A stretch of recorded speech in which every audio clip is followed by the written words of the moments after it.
Hello मेरे प्यारे बच्चों, I hope you all are doing great. And आज हम लोग इस एक्सरसाइज को कंप्लीट करने जा रहे हैं because we have already done the type number 1 and the type number 2, the last video for the exercise number 7.4 which is the type number 3। और as I have already told you कि पहला type दूसरा type इतना important नहीं है, लेकिन जो type हम आज सीखने वाले हैं this is the most important type of this exercise.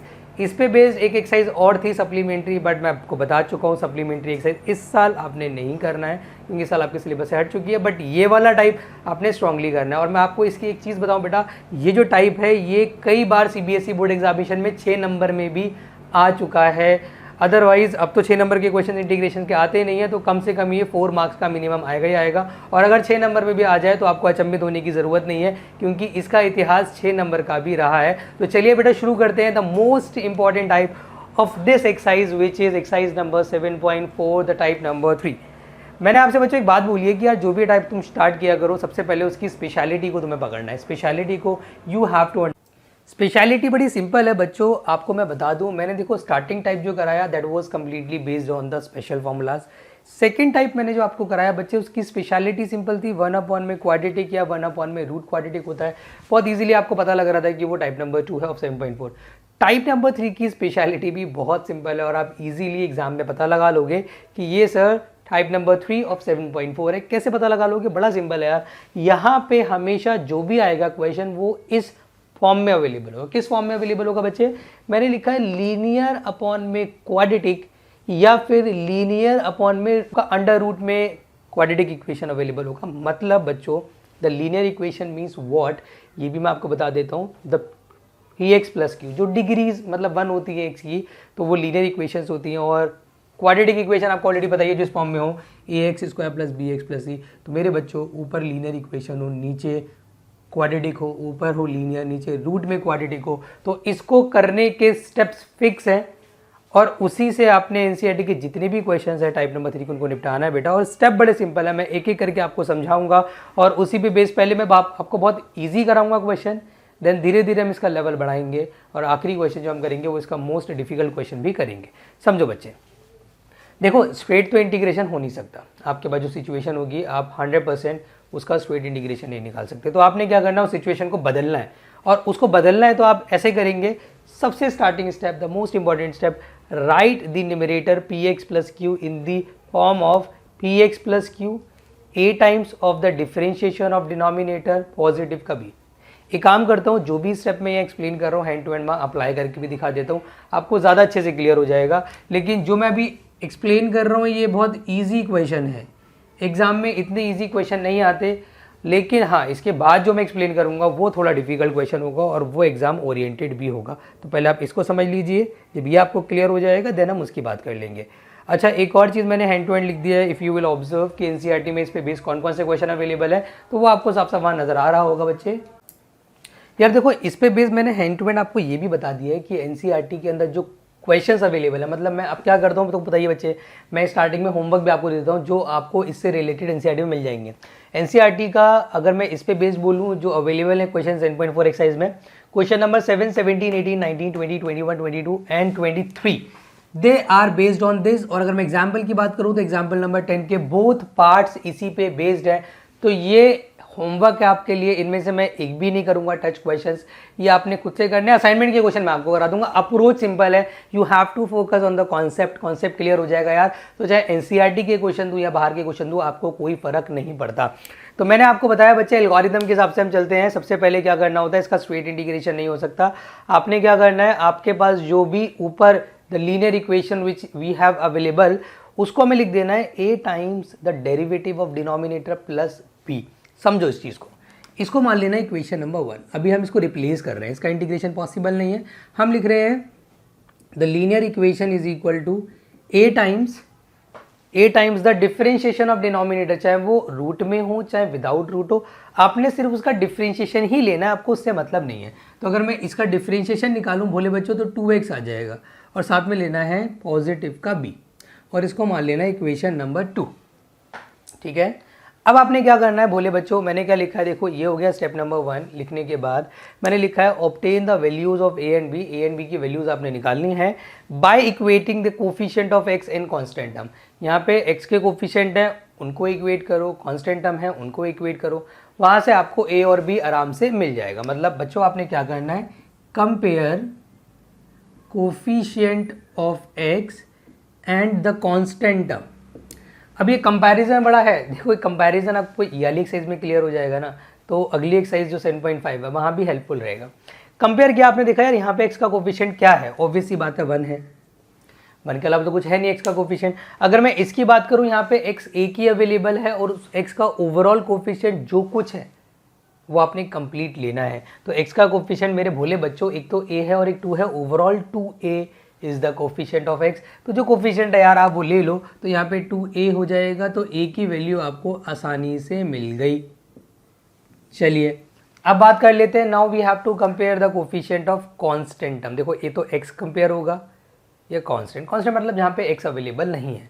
तो अगर मैं यहाँ पे कांस्टेंट की बात करूँ तो सिर्फ b is the constant term, तो b हमारा कांस्टेंट है तो हम b ले लेंगे। चलिए, और साथ में ले लेंगे इसका कोफिशिएंट दो की, मतलब इसका कांस्टेंट जो कि कितना है -1, तो b इज इक्वल टू कितना आ गया, -1 आ गया। ठीक है, तो आपने a और b निकाल लिया अकॉर्डिंग टू दिस। तो अब आपने क्या करना है, जो a और b आपने निकाला है पुट इन इक्वेशन नंबर 2 में रख देना, मतलब x -1 a की जगह आ जाएगा हाफ, और इसको काट मत देना, नलाई को काटना नहीं है, इसको ध्यान रखना वाली बात। और b जो वैल्यूज आपने निकाली उसको आप एज इट इज रखेंगे, कोई चेंज आपका नहीं होना चाहिए। फिर मैंने जो सबसे इंपॉर्टेंट चीज़ लिखी हुई है, the last but not the least, वो मैंने लिखा हुआ है replace the numerator P x plus Q का आप रिप्लेस कर दो बाय दिस, मतलब इसकी जगह आप ये भी लिख सकते हैं, तो आप इसको रिप्लेस कर दो इस चीज़ से, एंड देन इंटीग्रल जो है उसको इस फॉर्म में आपको चेंज करना है, मतलब a टाइम्स, मतलब इसके साथ क्या करना है, अपॉन वाले को सेपरेट करके ये कर लेना है, और b के साथ भी आपने क्या करना है, अपॉन वाले को सेपरेट कर लेना है। तो यू हैव टू सेपरेट, यहाँ b आएगा बच्चों, मैं लिखना भूल गया हूँ, यहाँ b आएगा, ये आप ध्यान रखेंगे। तो मतलब आपने सिंपल सी चीज़ मैं बता रहा हूँ, इसके स्टेप पे मत जाओ, आसान तरीका जो मैं बताने जा रहा हूँ वो समझो बेटा। आपने क्या करा, आपने सिर्फ इसके अंदर इसको रिप्लेस कर दिया इस पूरी सिचुएशन से, मतलब हाफ ऑफ 2x - 1 अपॉन में रूट। इससे क्या फ़ायदा हुआ सर, आपने सेपरेट कर लेना है, इसके साथ भी और इसके साथ भी आपने अलग अलग कर लेना है, सेपरेट कर लेना है। व्हेन यू सेपरेट तो आपको यहाँ हाफ, देखो हाफ जो मतलब a है वो बाहर आ जाएगा, यहाँ आ जाएगा 2x अपॉन में रूट x² - 1, जबकि इसके साथ सेपरेट करोगे तो 1 अपॉन में रूट x² - 1। रिपीट करता हूँ, आपने इसके साथ सेपरेट कर लिया तो हाफ बाहर आ गया, इसके साथ सेपरेट कर लिया। तो इससे क्या फ़ायदा हुआ सर, ये चीज़ करने से क्या एडवांटेज मिली हमें, तो वो तो आप बताइए सर। तो मैं बता देता हूँ बेटा क्या एडवांटेज मिलेगी आपको यहाँ पर। एडवांटेज आपको ये मिली कि एक पार्ट जो है अब इसका इंटीग्रल पॉसिबल है। कैसे पॉसिबल है, नीचे का डेरिवेटिव आपको कहीं ना कहीं बच्चों ऊपर दे रखा है। अगर आप नीचे का डिफ्रेंशिएशन निकालते हो, मतलब कि √x² - 1 का, अगर आप इसको उठा के टी पुट करते हो तो इसका डिफ्रेंशिएशन जो कि आपको मिल जाएगा 2x dx is equal to dt, जो कि ऊपर दे रखा है, और ये इस बार नहीं हो रहा है, ये हर बार होगा। तो इससे क्या फ़ायदा होगा, एक तो इंटीग्रल आपका चेंज हो गया 1/√t में, माइनस एक जो है उसका इंटीग्रेशन स्ट्रेट हो सकता है।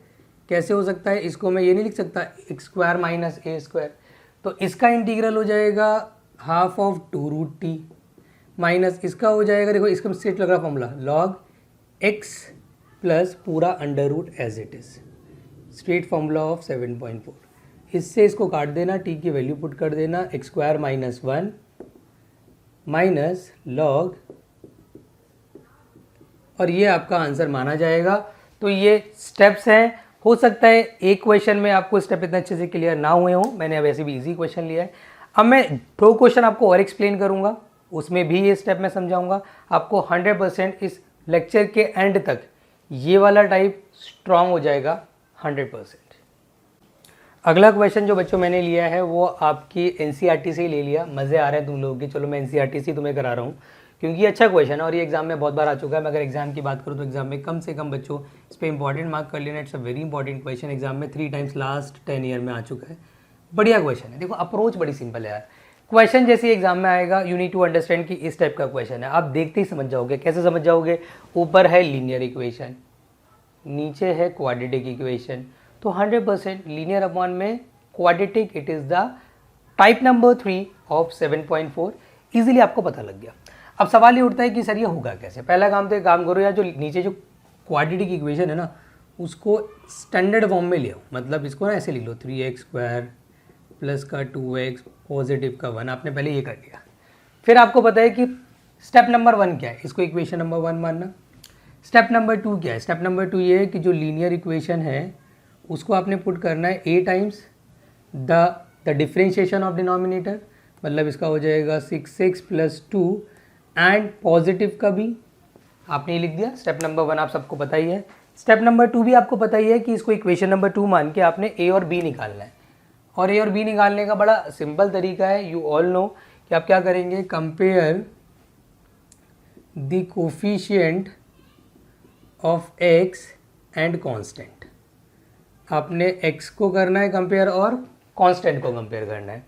तो x का कोफिशिएंट अगर मैं इस तरह बात करूं तो सिर्फ क्या है 5 है और कुछ तो है नहीं। यहाँ पर भी x सिर्फ यहीं अवेलेबल है, लेकिन अभी कंपेयर मत करना, इस a को मल्टीप्लाई करके यू नीड टू कंपेयर। तो अगर आप 6 ले लोगे विच इज़ रॉन्ग, हाँ इसको अगर आप इंटू करके सोच रहे हैं कि 6a x का एक्चुअल कोफिशिएंट है तो आप बिल्कुल सही सोच रहे हैं, 6a हो जाएगा। तो a की वैल्यू एक्चुअल में यहाँ से आ जाएगी 5/6, कुछ और यहाँ पे x का कोफिशिएंट है नहीं तो मैंने लिया भी नहीं, तो ये हमारा a आ गया। अब बात कर लेते हैं, कंपेयर करना है x का कोफिशिएंट हो गया and constant term. Constant term यहाँ पे सिर्फ एक ही है विच इज़ द -2। अगर मैं यहाँ की बात करूँ तो कांस्टेंट टर्म एक नहीं है, दो है। कैसे, इस a को आप इससे मल्टीप्लाई करोगे, एक तो 2a, वो भी आपके लिए क्या है, इट्स अ कांस्टेंट टर्म, तो 2a हो जाएगा।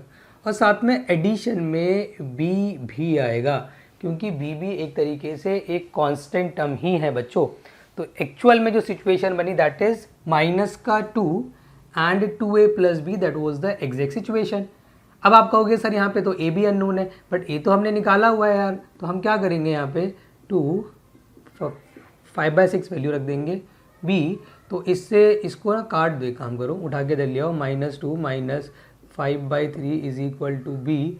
तो b की वैल्यू एग्जैक्ट जो यहाँ से आएगी वो आएगी that will be is equal to -11/3। a मिल गया, b मिल गया।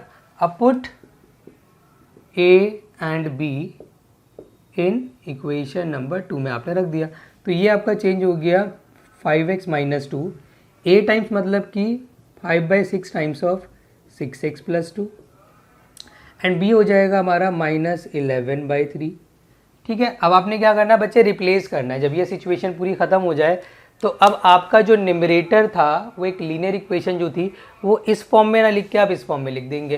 तो नाउ पुट 5x - 2 इन इक्वेशन नंबर 1, मतलब यहाँ पे एक्चुअल में कितना आ जाएगा, ध्यान समझना बच्चे, ये हो जाएगा 5x - 2 की जगह 5/6 6x प्लस 2 ब्रैकेट -11/3 अपॉन में आ जाएगा 3x² प्लस का 2x पॉजिटिव का 1।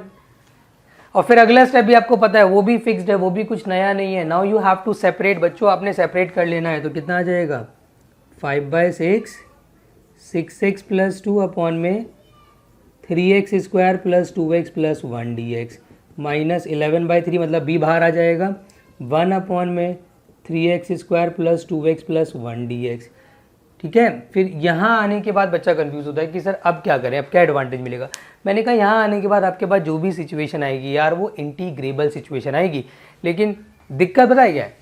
अब यहाँ पे आके मैं छोटी सी मैं एक एडवाइस करूँगा। दिक्कत ये है कि यार इसमें तो नीचे का डेरिवेटिव ऊपर दे रखा है और हर बार ऐसे ही होगा, एक पार्ट में नीचे का डेरिवेटिव ऊपर मिल जाएगा आपको और एक पार्ट में आपको करनी पड़ेगी कंप्लीटिंग स्क्वायरिंग। तो ये वाला पार्ट तो मैंने आपसे कहा था जब नीचे का डेरिवेटिव ऊपर दे रखा हो तो हम स्ट्रेट भी इंटीग्रेशन कर सकते हैं, हमें यहाँ पे ही पुट करने की ज़रूरत नहीं है।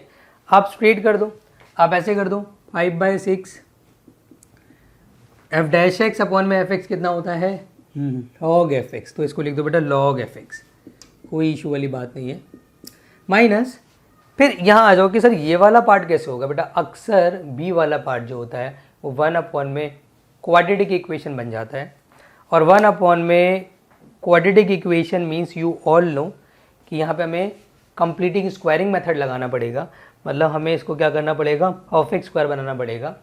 और उसका स्टेप नंबर 1 सबको पता है यार कि x² का कोफिशिएंट सबसे पहले क्या बनाना पड़ेगा, पॉजिटिव का 1। तो यहाँ पे जो 3 है वो कॉमन लेना पड़ेगा, मतलब ये 11/9 हो जाएगा। अंदर क्या बचेगा, x square plus 2/3x positive का 1/3। फिर आपको पता है अगला स्टेप क्या होता है यार कि जो x का कोफिशिएंट है ना 2/3, आप बच्चे उसका हाफ निकाल लो। आपने उसका हाफ निकाला, कितना आया 1/3। जो भी आपका रिजल्ट आएगा you have to do one thing, ये एज इट इज़ आएगा, इसमें कोई इशू नहीं है। 3x square plus 2x plus 1 minus 11/9, यहाँ पर जो भी कोफिशिएंट आ रहा था उसके स्क्वायर को आप ऐड कर देंगे और सबट्रैक्ट कर देंगे। मतलब एक्स स्क्वायर प्लस 1/3 का स्क्वायर प्लस 2/3x प्लस 1/3, और मैंने कहा जब सबट्रैक्ट करते हैं तो स्क्वायर ओपन कर देते हैं, तो you have to do square open कर दो मेरे बच्चों, माइनस का 1/9 हो जाएगा, राइट। चलिए ये सिचुएशन एज इट इज़, इसमें कोई चेंज नहीं, माइनस 11/9। यहाँ पे आप क्या कर सकते हैं भोले बच्चों, इस पूरे को ले लेंगे x प्लस 1/3 का होल स्क्वायर, ठीक है, क्योंकि इसका इंटीग्रल भी हुआ नहीं है वैसे, क्योंकि a square plus B square plus का 2ab बन गया। और इसमें अगर आप एलसीएम लेंगे ना, तो मैं आपको स्ट्रेट लिख रहा हूँ यहाँ पे 3 माइनस का 1 जो कि हो जाएगा 2/9, जिसको 2/9 लिख सकते हैं हम, ठीक है। नेक्स्ट स्टेप देखो, ये तो एज इट इज़ आएगा, मैं बार बार नहीं लिख रहा इस चीज़ को, 11/9 हो जाएगा, इसको लिख सकते हैं आप x प्लस 1/3 का होल स्क्वायर प्लस √2/3 का होल स्क्वायर, ये कर सकते हैं आप। नेक्स्ट स्टेप क्या होगा, नेक्स्ट स्टेप ये होगा कि आप यहाँ पे 1/x square plus a square का क्या लगा देंगे, तो आप देख सकते हैं बच्चों इसका इंटीग्रेशन अब इजीली हो सकता है। देखो ये वाली सिचुएशन तो अभी भी एज इट इज रहेगी, माइनस 11/9, और यहाँ पे आपको सिर्फ ये सोचना है कि कौन सा स्पेशल फॉर्मूला एप्लीकेबल है। इफ़ यू विल सी, तो यहाँ पे आपको नजर आएगा कि 1/x square plus a square का फॉर्मूला एप्लीकेबल है, एंड यू ऑल नो कि इसका फॉर्मूला क्या होता है। इसका फॉर्मूला होता है 1/a tan inverse of x/a, positive का c हो जाएगा। अच्छा, अब मैं यहाँ पे एग्जैक्ट आंसर लिख देता हूँ, ये पूरा एज इट इज़ आएगा बच्चों, इसमें कोई चेंजेस नहीं होंगे क्योंकि इसका इंटीग्रेशन तो हो ही चुका है। अगर मैं इसकी बात करूँ तो इससे कट जाएगा, माइनस 11/3√2 आ जाएगा, और इसका हो जाएगा 3x प्लस 1/√2। तो अब आप देख रहे हैं ना कि ये क्वेश्चन कितना लेंदी होता है, इस वजह से मैं आपको कह रहा हूँ कि क्वेश्चन बहुत बार 6 नंबर में भी आ जाता है बेटा। तो अगर 6 नंबर में क्वेश्चन आ जाए, आपको बिल्कुल घबराने की ज़रूरत नहीं है, सिंपल सी अप्रोच है, स्टेप थोड़े ज़्यादा है, आराम से कर लेना, कोई दिक्कत वाली बात नहीं है। अब मैं इसका एक अंडर रूट वाला कराता हूँ, उसमें एक थोड़ी डिफरेंट अप्रोच होगी, वो भी मैं आपको अभी समझा देता हूँ इसी लेक्चर में। बच्चों अगला को जो क्वेश्चन मैंने लिया है, इसमें एक बार आपको बड़ी इंपॉर्टेंट अप्रोच बताऊंगा, क्योंकि काफ़ी स्कूल टीचर्स जो होते हैं वो भी रिकमेंड करते हैं कि आप ना I1 I2 आपने लेकर के सॉल्व करना होता है when there is a under root. Without root है कोई टेंशन नहीं, अंडर रूट है तो I1 I2 एंड में लेना होता है। कैसे लेना होता है मैं आपको अभी सिखा देता हूँ बेटा। तो अप्रोच तो देखो सिंपल ही है, क्वेश्चन आपके सामने आया, आप समझ गए कि ये 7.4 का टाइप नंबर 3 है, क्योंकि लीनियर फॉर्म में क्वाड्रेटिक है, लीनियर फॉर्म में अंडर रूट में क्वाड्रेटिक है। मैंने कौन सा क्वेश्चन लिया है, एनसीईआरटी का क्वेश्चन नंबर 20 लिया है। सिंपल सा क्वेश्चन है, आपने क्या करना है, आपने जो लीनियर इक्वेशन है उसको लेना है a टाइम्स ऑफ, इसको इक्वेशन फर्स्ट मान लेना है, a times of the differentiation of this. इसका डेरिवेटिव अगर आप निकालेंगे तो 4 माइनस का 2x हो जाएगा और साथ में b हो जाएगा, राइट। अब आपने कंपेयर करना है, कंपेयर किसका करना है, यहाँ पे करेंगे कंपेयर कोफिशिएंट ऑफ x। अगर x को कंपेयर करेंगे तो यहाँ पे x का कोफिशिएंट 1 है, और अगर मैं यहाँ की बात करूँ तो यहाँ पे x का कोफिशिएंट है माइनस का 2a, क्योंकि मल्टीप्लाई करोगे बच्चे तो ओवरऑल जो कोफिशिएंट होता है विद साइन नेगेटिव के साथ लेना है आपने, तो a इज इक्वल टू कितना आ जाएगा, माइनस का 1/2। अब आप कंपेयर करेंगे, कंपेयर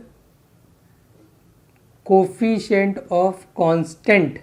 तो कांस्टेंट की अगर मैं बात करूंगा तो कांस्टेंट मेरा यहाँ पे 2 है, और यहाँ अगर मैं कांस्टेंट लेता हूँ तो ऑब्वियस सी बात है बच्चों, मल्टीप्लाई करके कितना आ जाएगा 4a, और साथ में कांस्टेंट आ जाएगा b, तो 4a plus B it's a overall constant. तो कांस्टेंट को भी हमने कंपेयर कर लिया।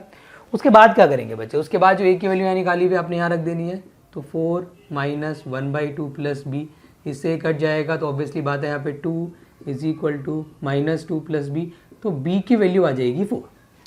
अब now you have to replace a and b into this equation, मतलब यहाँ आपका आ जाएगा x प्लस 2 a के साथ minus 1/2 4 minus 2x, positive b के साथ आ जाएगा 4।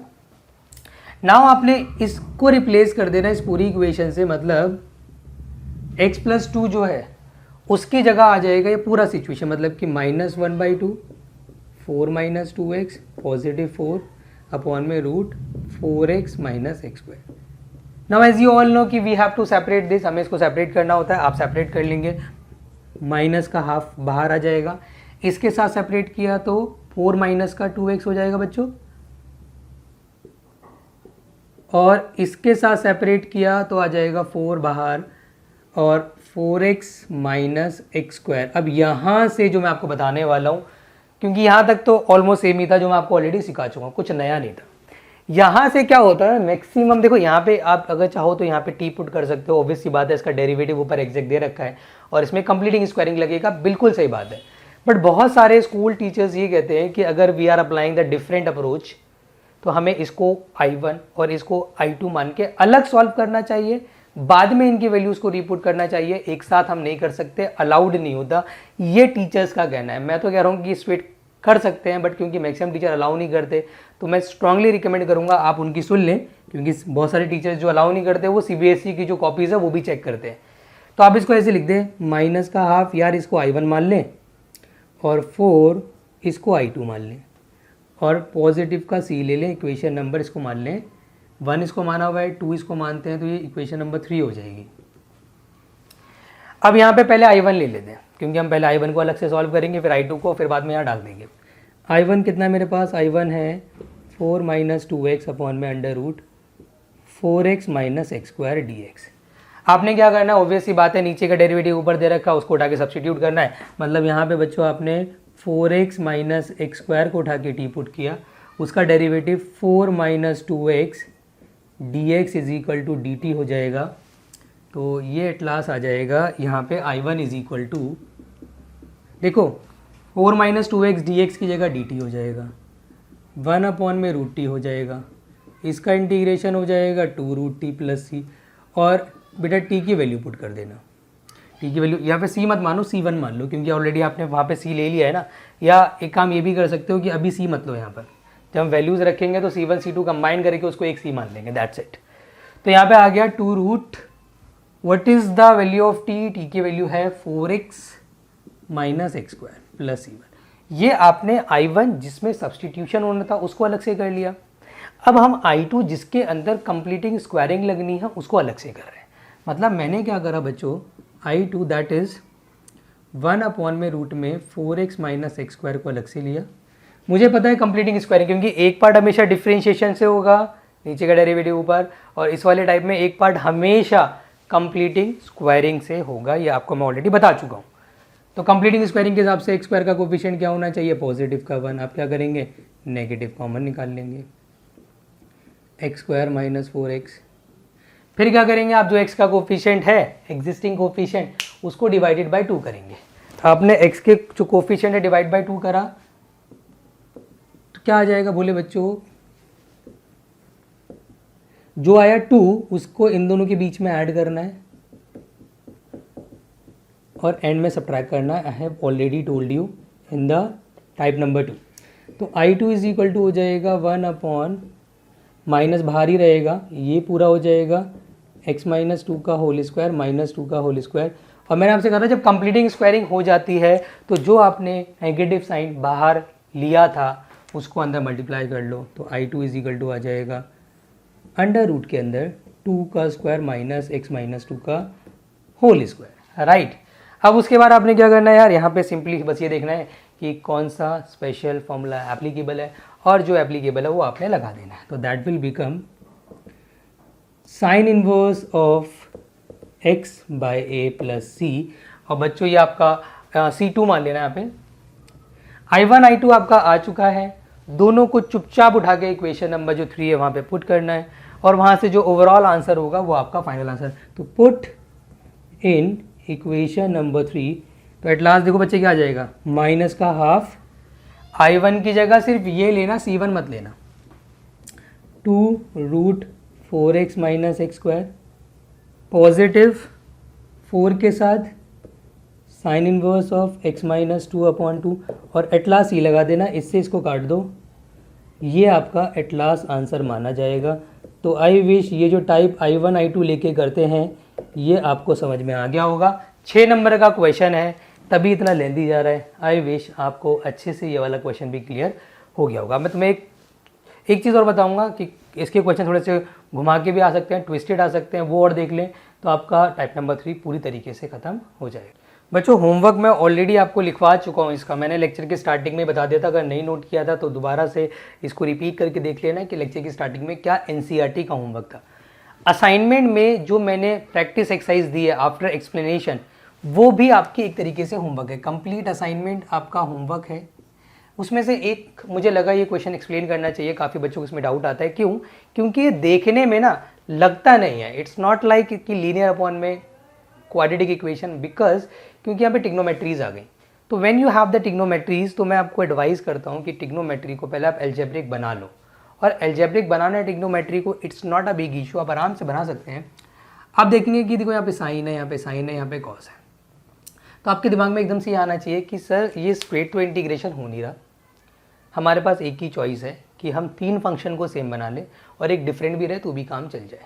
जैसे कि ये साइन है, ये साइन है, तो ये जो कॉस स्क्वायर है, मेरी एडवाइस आप लोगों के लिए ये है कि इस कॉस स्क्वायर को भी आप साइन बना लो, जो कि इजीली बन भी सकता है। आप क्या कर सकते हैं बोले बच्चों, आप 2 sin 2φ minus cos phi upon इसको लिख सकते हैं 1 माइनस का sine square phi minus 4 sin phi D phi, right. ये लिखने के बाद आपने देखा कि यहाँ आ गया 2 sin 2φ minus cos phi upon में इसको इंटू करूँगा, इसमें से कट जाएगा, तो एट लास्ट जो आएगा मैं लिख देता हूँ साइन स्क्वायर फाई आएगा, माइनस का 4 sin फाई ऑलरेडी था ही, और पॉजिटिव का 5 आ जाएगा, dx डी फाई आ जाएगा। अब यहाँ आने के बाद भी बच्चा फंस जाता है, कहता है सर क्या फ़ायदा हुआ? फ़ायदा इसलिए नहीं हुआ क्योंकि यहाँ तो एंगल सेम है बट यहाँ एंगल डिफरेंट है, ये 2φ है। तो मैं कहता हूँ यार फिर एक काम करो, एंगल सेम बनाने के लिए you can also apply the half angle formulas, आप हाफ एंगल लगा सकते हैं। मतलब आप नेक्स्ट स्टेप क्या करेंगे, आप इसको लिख सकते हैं sine 2φ, there is a half angle formula 2 sin phi cos phi minus का कॉस फाई अपॉन में साइन स्क्वायर फाई माइनस का 4 sin phi positive phi D phi हो जाएगा। यहाँ से if you will see there is a common term, एक term कॉमन आ रही है और स्ट्रांगली रिकमेंड कि वो आप कॉमन ले लो, तो ये हो जाएगा 4 sin phi minus 1 cos phi upon में साइन स्क्वायर फाई माइनस का 4 sin फाई पॉजिटिव का 5। अब ये जो सिचुएशन आई, अभी भी ये लीनियर अपॉन में क्वाड्रेटिक फॉर्म में नहीं है। Now it can be easily convert. कैसे convert? Sine phi sine phi sine phi. अगर मैं सिर्फ साइन फाई, मैं पूरी सिचुएशन नहीं ले रहा, मैं सिर्फ साइन फाई को उठा के अगर टी पुट कर दूं, तो यू कैन सी कि साइन फाई को टी पुट करने के बाद हमें उसका डेरिवेटिव एग्जैक्ट दे रखा है। मतलब हम क्या कर सकते हैं कि साइन फाई को उठाया, टी पुट किया, उसका डेरिवेटिव हो जाएगा cos phi D phi is equal to D T, जो कि मुझे एग्जैक्ट दे रखा है। तो मेरी जो सिचुएशन थी वो पहले इन टर्म्स ऑफ टिग्नोमेट्री थी, now it will become in terms of algebra. कैसे? जहाँ जहाँ साइन फाई है वहाँ टी आ जाएगा 4t माइनस 5 अपॉन में, देखो यहाँ पे भी क्या आ जाएगा T square minus 4t positive का 5। अच्छा, कॉस फाई डी फाई की जगह कितना आ जाएगा? dt आ जाएगा, राइट। यहाँ तक आपको क्लियर है बच्चों अच्छे से?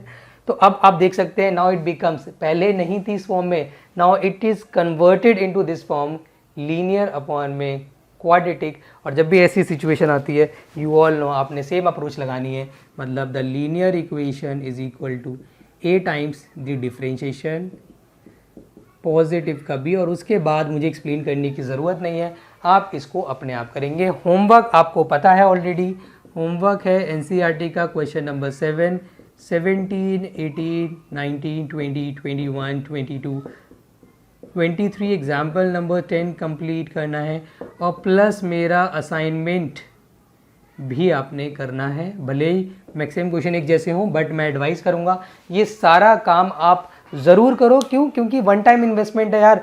ये वाला टाइप अभी स्ट्रांग हो जाएगा, रिवीजन के लिए आपको दोबारा सीबीएसई बोर्ड के लिए उठाना नहीं पड़ेगा, तो आपके लिए ये बहुत एक अच्छी चीज़ रहेगी। तो इसी के साथ 7.4 होती है ख़त्म।